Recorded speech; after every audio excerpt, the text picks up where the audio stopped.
ദൈവനാമത്തിന് മഹത്വമുണ്ടാകട്ടെ. ദൈവേഷ്ടം യൂട്യൂബ് ചാനലിലേക്ക് എല്ലാവർക്കും സ്വാഗതം. ഇന്ന് ദൈവകൃപയിലൂടെ ഒരു യാത്ര എന്ന ഈ പുതിയ ബൈബിൾ പഠന സീരീസിലേക്ക് നിങ്ങളേവരെയും ഒരിക്കൽ കൂടി സ്വാഗതം ചെയ്തുകൊള്ളു. ജീവിതം ഒരു യാത്രയാണ്. ചിലപ്പോൾ മലകളും ചിലപ്പോൾ താഴ്വരകളും, ചിലപ്പോൾ മരുഭൂമിയും ചിലപ്പോൾ പച്ചപ്പും. എന്നാൽ ഈ യാത്രയിലുടനീളം നമ്മോടൊപ്പമുള്ളത് ദൈവത്തിൻ്റെ അളവറ്റ കൃപ മാത്രമാണ്. നിങ്ങൾ ആരായാലും എവിടെ നിന്നായാലും എത്ര പ്രായമായാലും ദൈവത്തിൻ്റെ കൃപ നിങ്ങൾക്കുള്ളതാണ്. കുഞ്ഞുങ്ങൾക്കും യുവാക്കൾക്കും മാതാപിതാക്കൾക്കും മുത്തശ്ശിമാർക്കും മുത്തശ്ശന്മാർക്കും എല്ലാവർക്കും ദൈവകൃപ. ഈ സീരീസിൽ നമ്മൾ കണ്ടെത്താൻ പോകുന്നത് ദൈവത്തിൻ്റെ കൃപ എന്താണ്, എങ്ങനെയാണ് അത് നമ്മുടെ ജീവിതത്തെ മാറ്റുന്നത്, ബൈബിളിലെ ഓരോ പുസ്തകവും എങ്ങനെ ദൈവകൃപ വെളിപ്പെടുത്തുന്നു, ദൈനംദിന ജീവിതത്തിൽ ഈ കൃപ എങ്ങനെ അനുഭവിക്കാം.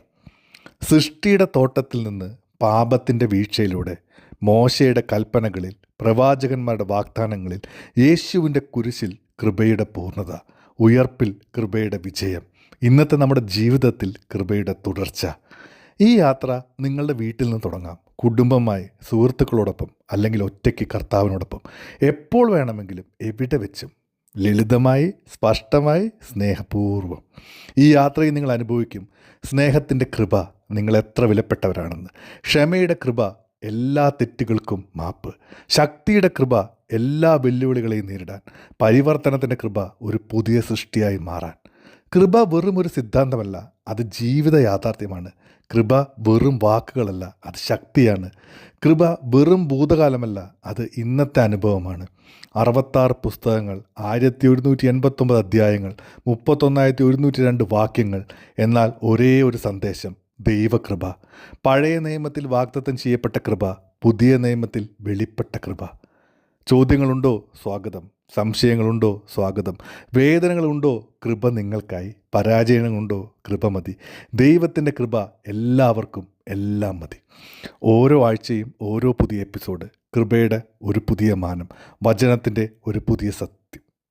സബ്സ്ക്രൈബ് ചെയ്യൂ, ബെല്ലൈക്കൺ അമർത്തൂ. ഈ കൃപായാത്രയിൽ ഒന്നും നഷ്ടപ്പെടാതിരിക്കാൻ. കൃപ സ്വീകരിച്ചവർ കൃപ പങ്കുവയ്ക്കുന്നവരാകുന്നു. നിങ്ങളുടെ കുടുംബത്തോടൊപ്പം കാണൂ, സ്നേഹിതരുമായി ഷെയർ ചെയ്യൂ, കമൻറ്റ് സെക്ഷനിൽ നിങ്ങളുടെ കൃപാനുഭവങ്ങൾ പങ്കുവയ്ക്കൂ. നമുക്കൊരുമിച്ച് ഈ ദൈവകൃപയിലൂടെ യാത്ര നടത്താം.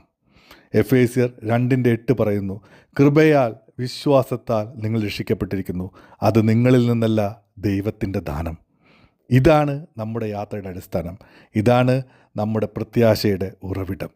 ദൈവകൃപയിലൂടെ ഒരു യാത്ര ഇപ്പോൾ ആരംഭിക്കുന്നു.